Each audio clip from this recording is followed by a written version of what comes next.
Hello everyone welcome back to our new video जेनता कि आपण माने समस्ते जानछन आमे आम संबलपुरी भाषा रे गुटे सीरीज आरंभ करिछु सीरीज रो ना होछि ओएसएपी आईआरबी रो ग्रामर सीरीज। तो आज आमे पढवा ले जाउछु रूढ़ी और लोकवाणी। तो रूढ़ी और लोकवाणी रूढ़ी कहले कोन बुझ कोनोसी भी शब्द जदि निजस्व अर्थ छाड़ी अन्य शब्द सहित मिसी स्वतंत्र अर्थ प्रकाश करे ताहाकू रूढ़ी बोली करी कहा जाय थाए। अच्छा ये रूढ़ी केते प्रकार रूढ़ी होउछे तीन प्रकार केते प्रकार अच्छे रूढ़ी तीन प्रकार केन केनटा क्रियाहीन रूढ़ी क्रियायुक्त रूढ़ी आउ तुलनात्मक रूढ़ी। क्रियाहीन काना पद संगति रे क्रियापद न थाए पद संगति रे कोन न थाए क्रियापद नै थाए जेंथिरे क्रिया नै थिबा ताहाके आमे क्रियाहीन बोली कहमा जेंथिरे क्रिया थिबा ताहाके आमे क्रियायुक्त बोलमा। आ पद संगति रे उपमावाचक उपमा बोले होचे तुलना जेन जगह रे दुईटा मध्य रे कंपेयरिंग करा जायतिसी किंबा तुलना दिया जायतिसी ताहाके आमे तुलनात्मक रूढ़ी बोली करी कहमा। वर्तमान में रूढ़ी प्रैक्टिस करमा समस्ते ध्यान देकर सुनो। तो देखो पहलाटा होचे अंधर लौड़ी अंधर लौड़ी काना असहायर साहा अंध बुझामणा बोले होचे अन्यायर विचार अरण्य रोदन बोले निष्फल प्रार्थना वृथा प्रार्थना माने तमे जणे करनो का होचे वृथा प्रार्थना करूछ अरण्य रोदन तार अर्थ होचे तमर प्रार्थना से सुनबार नै। तापर नेक्स्ट होचे अहनी कुल संपर्क घोर शत्रुता दुई लोकर मध्य रे जदि बहुत शत्रुता अच्छे ताहाके हमें अहनी कुल संपर्क बोली करी हमें कहमा। अलना कथा बोले काना अलना कथा बोले होचे मूल्यहीन कथा बुझी होचे एतकी।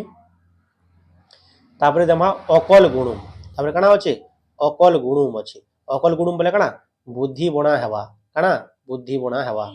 तो नेक्स्ट आके जिमा देखो अल्प विद्या भयंकारी बोले होचे अल्प विद्या जगु अपदस्थ हेबा आकाश कुसुम वृथा स्वप्न। तापर आपणा सुना भेंडी निज लोक अयोग्य माने जड़े बहुत भल परिवार हिथिबा किंतु तार पुओ का होचे गुटे खराब लोक बाहरिबा ताके आमे का कह जायसी आपणा सुना भेंडी बोली करी कहमा बाले निज लोक अयोग्य। उपरी माल रो अर्थ होचे मागणा मिलिबा। ऊपर ठाउरिया बोले होचे गभीरतार अभाव ऊपर ठाउरिया बोले काना गभीरतार अभाव। तापर नेक्स्ट देखो ए घर माउसी से घर पिउसी जे एपट सेपट छिद्र कही सबुठारे भलेई हुए। एक घरिकिया सामाजिक बासंद ओलियारु गजा जन्मरु चतुर कर छड़ा दायित्व न नबा कठिकर पाठ काना कष्ट साध्य कुहामुंडा कपिला काना जे कथा कुहे किंतु काम करे नाही। सेंता देखो कपाल लिखन काना हेबा कपाल लिखन होचे भाग्य फल कुंभीर कांदणा छलना बा ऊपर ठाउरिया सहानुभूति बुझी होचे एतकी। तो आमे नेक्स्ट देखमा कूपमंडूक काना कुह कूपमंडूक बोले होचे संकुचित परिवेश रे बढुथिबा व्यक्ति खतगदारे पद्म काना प्रतिकूल परिस्थिति प्रतिभार स्फुरण। सेंता गोटिए चाउल रे गढ़ा काना अति सुंदर जे अति सुंदर थिसे कि आमे गोटिए चाउल रे गढ़ा बोली करी कहसु। गोठ खंडिया काना असामाजिक व्यक्ति बा गोष्ठी रु अलगा जहाके समाज रु बासंद कर दिया जायसी ताके आमे गोष्ठी रु अलगा बोली कहि परमा। गोबर गणेश काना निर्बोध बा मूर्ख अति मूर्ख लोक आमे गोबर गणेश बोली करी कहि दिसु। घर ढिंकी कुंभीर काना निज लोक जदि शत्रु होइते ताके आमे घर ढिंकी कुंभीर बोली करी कहमा। तापर नेक्स्ट देखो घर बुड़ी पानी आंठुए अवस्था असंभाल हेबा विपद उपरे विपद। घोषा बलद अर्थ होचे किछि न बुझी सुझी जे उत्तर कहि थाए किछि न बुझी सुझी मुखस्थ करवाटा के आमे घोषा बलद बोली करी आमे कहमा। सेंता देखो छुंची माछी परीक्षा काना तन्न तन्न करी देखिबा।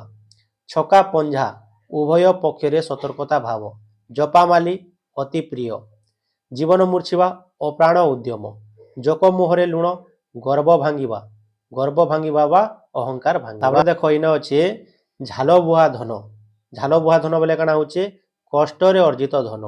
झिमिटी खेल महाभारत बोले काना सामान्य घटनारू विराट कांड बा भयंकर परिस्थिति सूत्रपात।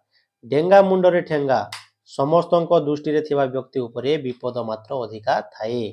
ढोल भितरे मूसार अर्थ होचे शत्रु गुप्त रे घरे लुचि रहिबा।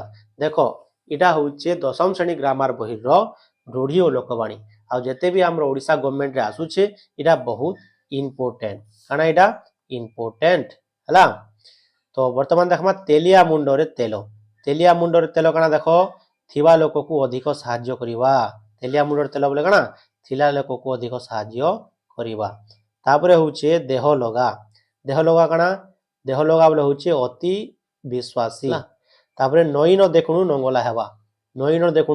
ନଙ୍ଗଲା ହେବା ବିପଦ ନ ଆସୁଣୁ ଛାନି ହେବାଟାକେ ଆମେ ନଈ ନ ଦେଖୁଣୁ ନଙ୍ଗଲା ହେବା ବୋଲି କହିଦେସୁଁ। ନଛଡ଼ା ବନ୍ଧା କାଣା ଏକ ଜିଦିଆ ନାଟର ଗୋବର୍ଦ୍ଧନ ଅନର୍ଥର ମୂଲ ଫାଙ୍କା ଆବାଜ ବୃଥା ଧମକ ଫଟା କପାଲ ମନ୍ଦ ଭାଗ୍ୟ ବଣ ବିଛୁଆତି ଅତି ଦୋଷ ବାପ ରାଣ ଢିଙ୍କି ଗିଲ ମାନେ ତାକୁ ବାଧ୍ୟ କରିବା।